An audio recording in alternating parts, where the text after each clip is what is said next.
Efe, a young boy who came from a humble background in Delta State. His mother sold roasted corn by the roadside, struggling every day just to make sure he didn't go hungry. His father had died when he was only 2 years old, or at least, that was the story his mother told him. She never spoke about his death or how it happened. But one thing about Efe is that he refused to let poverty define him.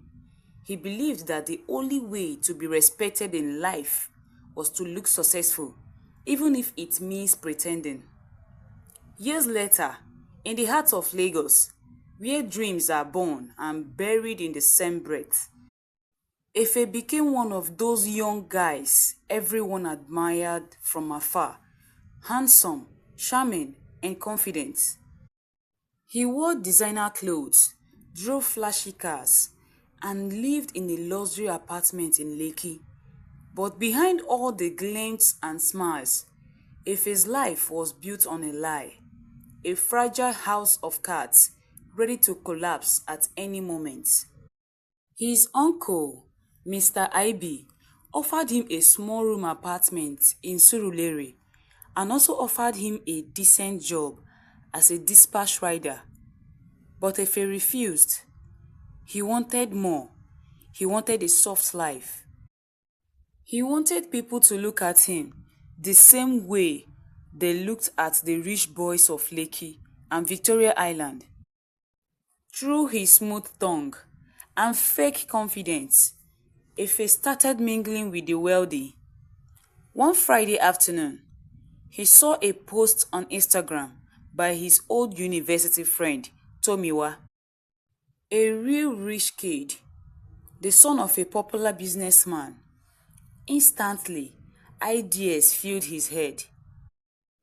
He reached out to Tomiwa, selling lies about owning a tech company and dealing with investors abroad. Tomiwa, innocent and trusting, invited him over to his place and introduced him to his friends. In weeks, Efe became part of his circle, eating, partying, and blending with the Lagos big boys in the area. One evening, Tomiwa met Efe in the living room. "Guy, I'm traveling to Canada in 2 days for an event. Abeg, look after my apartment. No party o." Efe smiled politely, helping him pack his bags, pretending to care, but his eyes were fixed on Tomiwa's car keys. "Come on, Tommy. You know me very well. I no even get time for all those things," Efe replied, laughing casually. 2 days later, as soon as Tomiwa left for the airport, Efe smiled widely. "Thank God it's Friday. DJ, gbé mi débẹ̀." He danced around the living room, picked up Tomiwa's car keys, and slipped into his designer's jacket and drove straight to one of the biggest clubs on the island. That night, he threw money in the air, surrounded by girls who called him Sugar Boy. He was the life of the party, or at least the illusion of it. On his way home, he met Adesua, a young, beautiful nurse, taking a short break from her night shift. She was simple, polite, and not impressed by flashy men. He pulled over with his usual charm. "Hey, beautiful. You look like someone who owns the whole beauty in the world. What can I do to make you mine?" Adesua smiled faintly. "Not all the beauty, Sha. Maybe you should start by owning your own truth, dear dreamer." Her words caught him off guard. Efe asked for her number, but she refused and walked away. He stares at her. "Don't worry, I will get you," he murmured and gets into his car, drives off. He lived each day like a movie. Champagne in the morning, clubs at night, fake smiles, and heavy debts. That night, her words echoed in his mind: "Own your truth." The next day, he drove to his area to pick up some stuffs in his house. Coincidentally, he met with Adesua again. Apparently, she lived not far from him. "What is our Lagos biggest boy doing in an area like this?" she asked, looking very surprised to see him. Efe stammers in between his words. "Hello, hi, what's up? You stay here?" "Oh, I came to see someone in this neighborhood."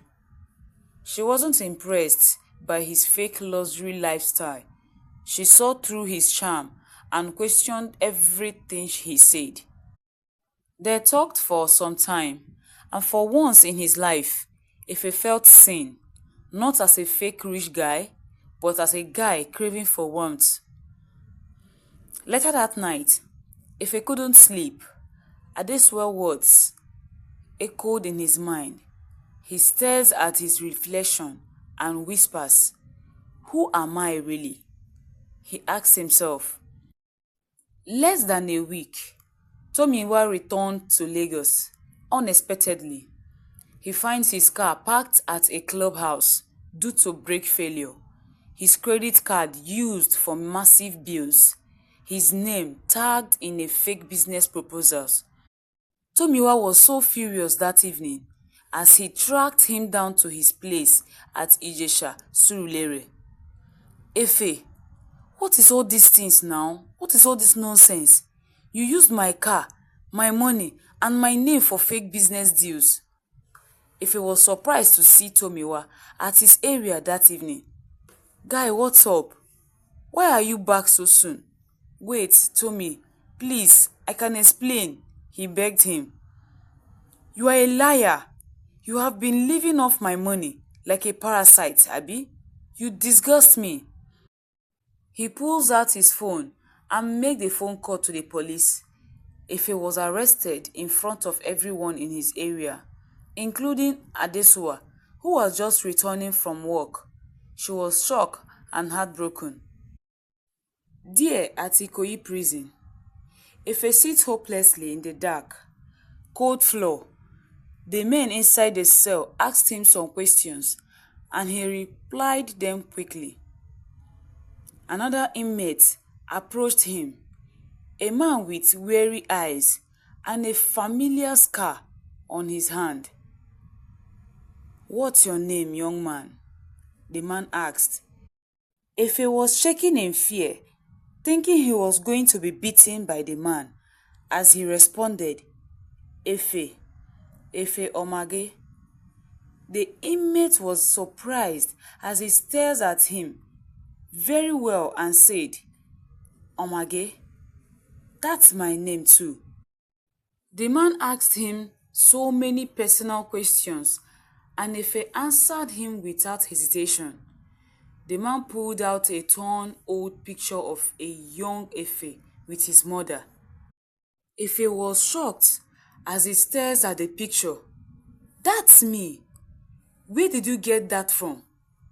The man broke down in tears and looked at Efe. "Because I'm your father. It's me, my son." Efe quickly took some steps backward in fear. "You can't be my father. My mother said my father died years ago." In that moment, that was how the man told Efe his life story. That he was a contractor in a big company years ago. He caught his supervisors stealing the company's money and material. But before he could report them, they already ganged up against him and forcefully accused him of theft. He was arrested and thrown into prison. Efe was just 2 years old. His mother was also told that her husband had died in the course of duty. Efe breaks down in tears, realizing he has been lying to survive, just as his father was accused and punished for trying to tell the truth. He cried bitterly.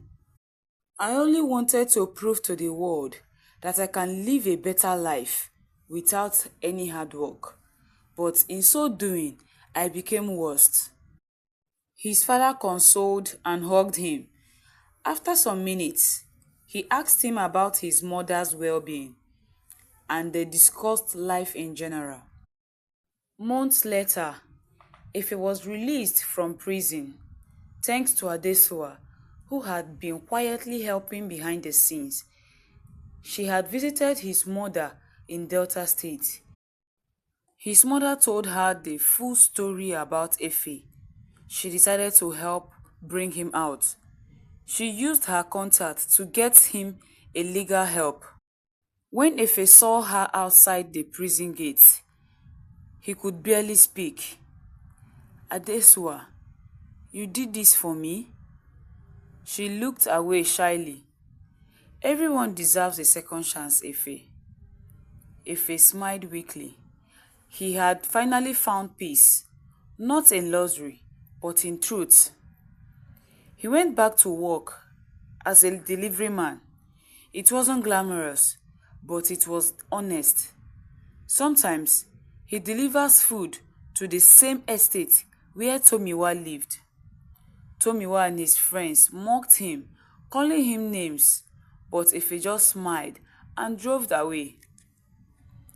He was no longer living on borrowed life. He was living his truth. Later, his father's case was reopened, and justice was finally served. The company was forced to compensate him and clear his name.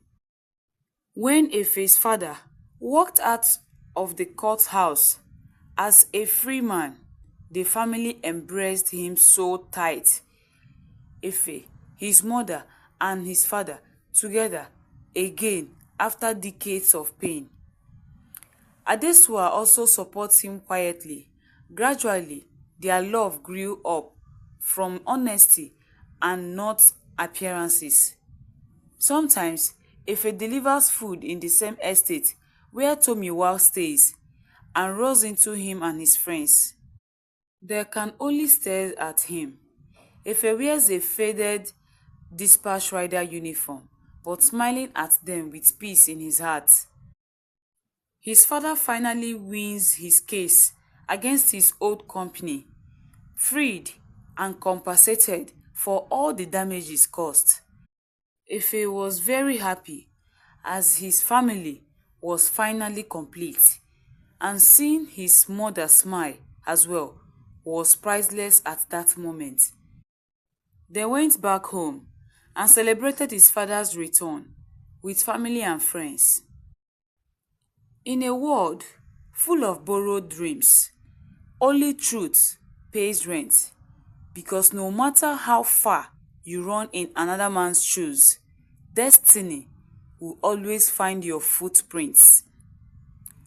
In this life, everyone wants to look successful, to be admired, respected, and accepted.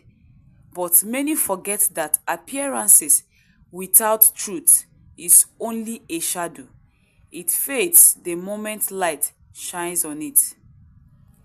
If a story teaches us that the fastest way to lose yourself is to pretend to be someone who you are not. He borrowed a life that didn't belong to him, the clothes, the cars, the confidence. But in the end, all those things crumbled like sand in the rain, because no matter how fine the lie looks, it will never become truth. We live in a world that celebrates packaging more than purpose, where people would rather fake success than build it slowly. But borrowed dreams come with a price, and that price is peace of mind. If he thought success was about looking rich, but life taught him that success is about being real. When he met Adesua, he saw what truth looked like: simple, honest, and pure. And when he found his father, he realized that the truth he had been running from was the same truth waiting to set him free. At the end, Efe learned that dignity doesn't come from designers, shoes or clothes or luxury apartments. It comes from owning your story, no matter how humble it is. Your truth may not shine today, but it will shine someday when every lie is collapsed. Never be ashamed of your small beginning, because greatness built on truth will always last longer than success built on deceit. So if you ever find yourself trying to impress the world or any man, pause and ask yourself these questions. Who am I really? And what story am I living? Because in a world full of borrowed dreams, only truth pays rent. No matter how far you run in another man's shoes, destiny will always find your footprint. And when it does, may it find you walking in your truth, not in your disguise. Thank you all for watching my video. I hope you love my stories. Please like and drop your comments on the comment section to cheer me up. Don't forget to share this story to your loved ones, and please subscribe to my channel for more exciting stories. See you all in my next video. Bye.